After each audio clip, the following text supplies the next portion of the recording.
61% do território brasileiro é Amazônia. A maior floresta tropical do mundo é essencial para todos os seres vivos do planeta, mas está sob ameaça do crime organizado. A pauta ambiental geralmente não dá voto, mas é uma das mais importantes para o Brasil hoje. Então, afinal, como podemos fazer o nosso país virar referência positiva no tema?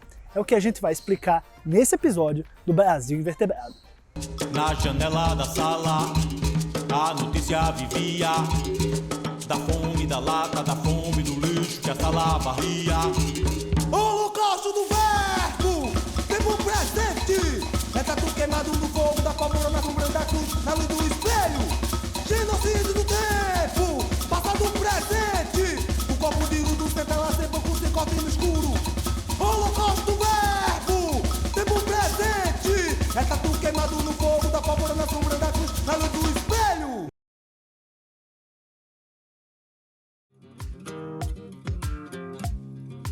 Você se considera uma pessoa que respeita o meio ambiente? Sim, respeito. Tem feito alguma coisa assim? Eu, particular, no seu dia a dia? no meu dia a dia, sim. Um exemplo, bebo um refrigerante, jogo no lixo, vejo outras pessoas, eu dou exemplo, eu indico, faça isso, faça isso. As pessoas falam, mas todo mundo joga no chão, mas a gente não tem que olhar, se espelhar para outras pessoas, a gente tem que fazer a nossa parte. Eu acho que as minhas atitudes, na maioria dos casos, são motivadas por essa ética ambientalista e sustentável em modo geral. Não só ambiental, mas social e...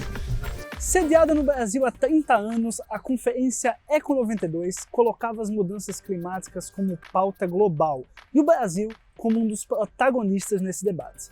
3 décadas se passaram e hoje nós somos vexame internacional. No Índice de Desenvolvimento Ambiental de 2022, o Brasil ocupa no ranking geral a 81ª posição dentre 180 países. E fica ainda pior. A gente está na posição 114 em preservação de árvores, 133 em combate às mudanças climáticas e 171 no combate à emissão de gases do efeito estufa. A nossa situação é crítica.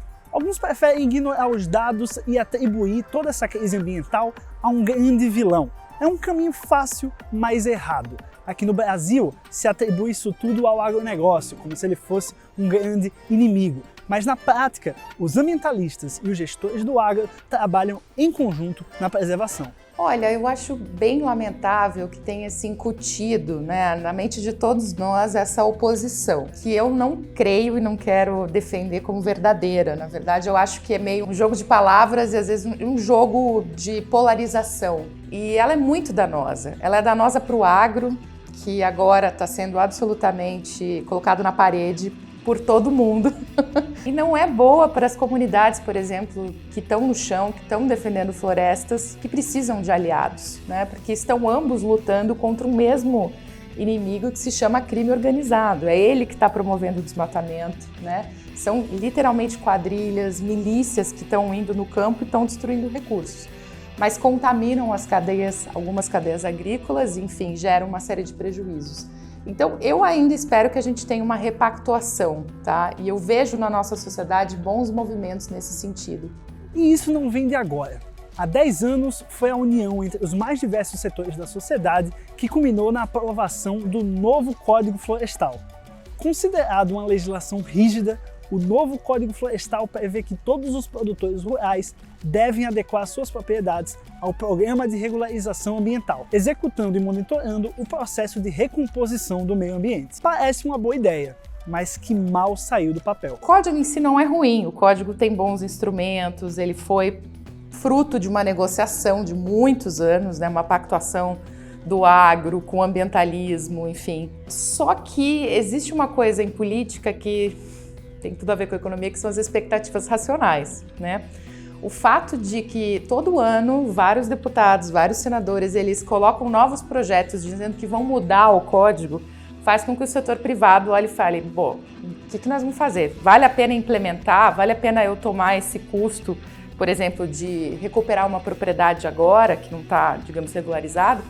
Se eu estou ouvindo que o deputado fulaninho da minha região disse que vai mudar o código esse ano, então Entende? As expectativas são sempre de uma eventual mudança e isso atrapalhou demais o processo. Tem também a parte da incompetência do Estado brasileiro, que não jogou todas as cartas na mesa, não foi para cima para ajudar o privado a realizar. Então tem esse misto aí de incertezas com incompetências públicas e a situação não é aquela que a gente gostaria de ver uma década depois, né?